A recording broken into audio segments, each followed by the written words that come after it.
ഗുസ്തി ജീവിതം അവസാനിപ്പിക്കുന്നതായി ഗുസ്തി താരം സാക്ഷി മാലിക. ദില്ലിയിലെ വാർത്താ സമ്മേളന വേദിയിൽ നിന്ന് കരഞ്ഞുകൊണ്ടിറങ്ങിപ്പോയ സാക്ഷി മാലിക തന്റെ ബൂട്ടുകൾ വേദിയിൽ ഉപേക്ഷിച്ചു.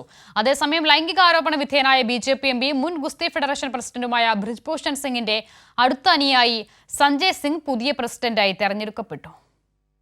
പത്രസമ്മേളനം ആരംഭിച്ചതു മുതൽ വികാരപരമായാണ് ഗുസ്തി താരങ്ങൾ പ്രതികരിച്ചത്. പ്രമുഖ ഗുസ്തി താരങ്ങളായ വിനീഷ് ഫോഗട്ട്, സാക്ഷി മാലിക്, ബജ്രംഗ് പുനിയ എന്നിവരാണ് പത്രസമ്മേളനം നടത്തിയത്. ദിവസങ്ങൾ റോഡിൽ ഞങ്ങൾ അന്തിയുറങ്ങി. രാജ്യത്തിന്റെ പല ഭാഗങ്ങളിൽ നിന്നും ധാരാളം ആളുകൾ ഞങ്ങൾക്ക് പിന്തുണയുമായി വന്നു.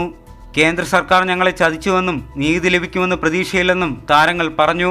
ബ്രിജ്ഭൂഷൺ സിംഗിന്റെ ബിസിനസ് പങ്കാളിയും അടുത്ത സഹായിയുമായ വ്യക്തി പ്രസിഡന്റായി തിരഞ്ഞെടുക്കപ്പെട്ടതിനാൽ ഞാൻ ഗുസ്തി ഉപേക്ഷിക്കുന്നുവെന്നാണ് സാക്ഷി മാലിക് പ്രതികരിച്ചത്.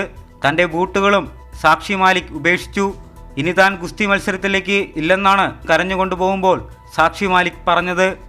जो उसका बिल्कुल सहयोगी है, उसका बिजनेस पार्टनर है, वो अगर इस फेडरेशन में रहेगा तो मैं अपनी कुश्ती को त्यागती हूँ और मैं आज के बाद कभी भी आपको वहाँ नहीं दिखूंगा।